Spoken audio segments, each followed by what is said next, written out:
Today, I will show you how to do a fundamental analysis across stocks. Fundamental analysis is the best method to analyze a stock for the medium and long term. If you intend to hold a stock for a minimum of 6 months, then this is for you. You want to select two stocks in the same industry or more for the best results. In this case, I will analyze two similar stocks, Mondelez International and Kraft Heinz. I work for Mondelez International myself on my 9 to 5 job, but rest assured I'm only using public domain information. Income statement, balance sheet, and cash flow are your three main tools. They can all be found in the earnings report in the company. So if you Google, for instance, Mondelez earnings report, you're going to find it out, usually in the shareholders website page. Now, before we start with fundamental analysis, I also want to give you a snapshot of what technical analysis is.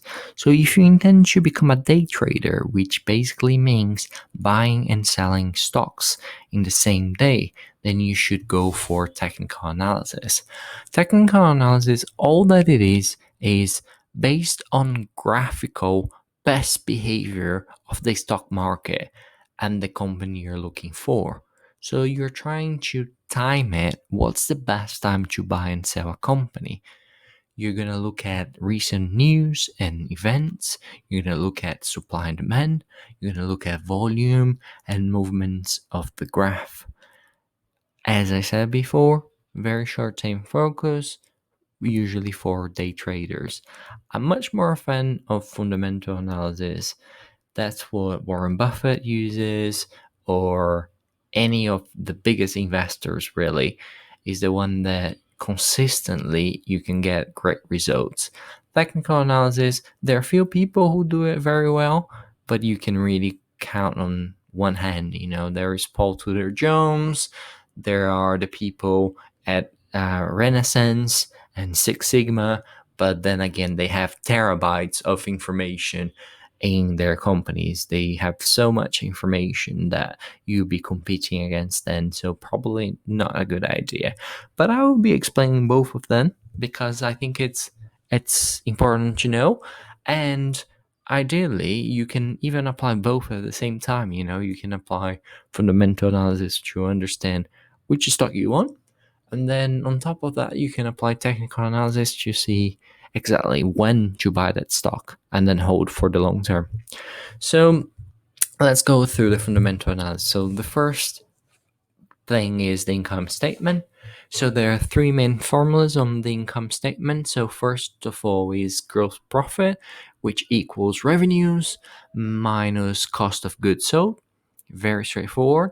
The second one is operating income, which equals gross profit minus operating expenses. And last but not least, net income equals operating income plus non-operating items. So the most important thing in the income statement is to understand how much is that revenue, is that company bringing revenue, and how much is that revenue in relation to the final earnings, to the net income. So let me give you an example. So in 2019, Mondelez had the revenue of $26 billion, whereas its final earnings were $3 billion. So 3 divided by 26, Mondelez had less than 10% profit margin. So then you're going to have a look at how is that over term. So from 2017 to 2018, 2019 to 2020, is that improving over time? Is the company getting more profitable? Or how is that versus its nearest competitor? So how is that against Unilever, Procter & Gamble, Kraft Heinz, so that you understand how that company is positioned in that industry. The second main tool in the fundamental analysis is the balance sheet. So that is assets versus liabilities and shareholders' equity. So basically, the total assets needs to equal total liabilities plus equity. Assets can be broken down into current assets, investments, property, plant, equipment, intangible assets such as the brand of the company, and other assets in general. And liabilities can be broken down into current liabilities, such as interest payments in their debt, and long term liabilities, the debt as a whole in the long term, for instance, mortgage of its factories. And then that equals total liability. And then owner's equity basically is the amount of the company that belongs to the shareholders. The important thing about the balance sheet is, first of all, are the current assets much bigger than the current liabilities because you want it to be? And you want it to be because if the company goes through difficulties, you want the company to be in a position to receive its current assets before it needs to pay its current liabilities. Otherwise, the company will incur more debt, will have to be broken down and resold and restructure. Will probably cut dividends, so you receive less. The price will go down. All those things. So that's one thing to watch out for.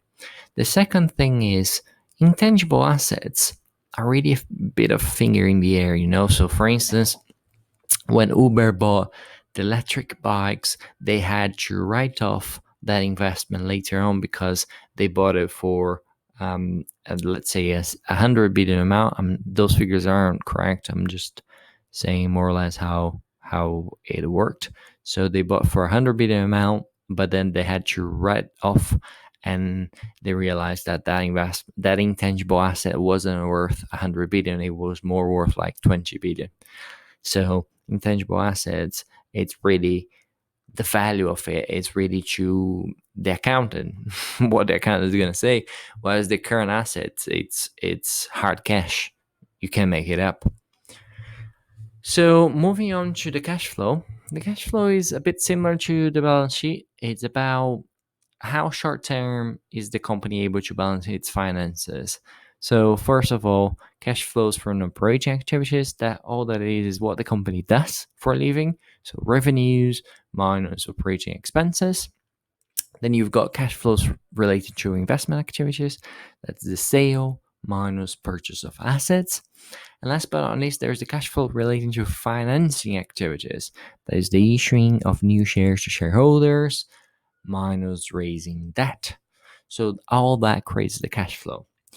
Three main things that basically summarizes what we've just looked at. So three main formulas. The first one is the price per earnings ratio. That basically means the price of a share divided by the earnings per share of a company. So the higher the price per earnings, the more expensive a company is. So you want something low. Basically, the price per earnings is originated from the income statement. So you're going to see the price per share, which is being sold in the stock market, divided by the net income per share. And you want a very healthy company. So, as a rule of thumb, the stock market, on average, the American stock market has produced a PE ratio of 15. That basically means that the price of a company is 15 times its annual earnings. Now, if you were in an industry that is growing and is supposed to keep growing, such as technology, so you would expect Tesla to have a P/E ratio much higher than, for instance, something that you don't expect to grow that much. So, for instance, Mondelez is not expected to grow that much. Unilever is not expected to grow that much. Coca-Cola is not expected to grow that much because they already have enormous distribution across the world. And unless they completely change their business model, there isn't that much opportunity out there. So, however, Apple, Google, Facebook, the PE ratio should be much higher because Amazon, these companies are expected to grow even further because they are operating with artificial intelligence, machine learning, AI, driverless cars. So the PE ratio there, you should aim for much higher than FMCG industries. The second main formula is the PB, so that is the price per book ratio.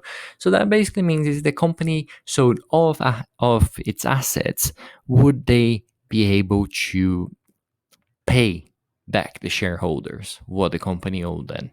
So let's say that you got a PB ratio, price per book ratio of 1.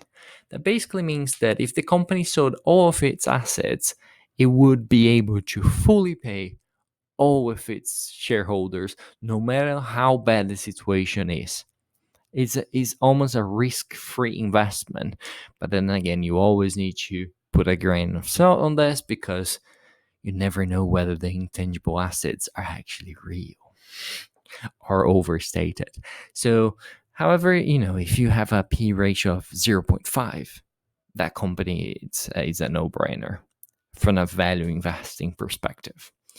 So that's all for the first lesson, and we're gonna go through more the details of the different industries, what is value versus growth investing, and then later on more on technical analysis. So stay tuned and let's move on.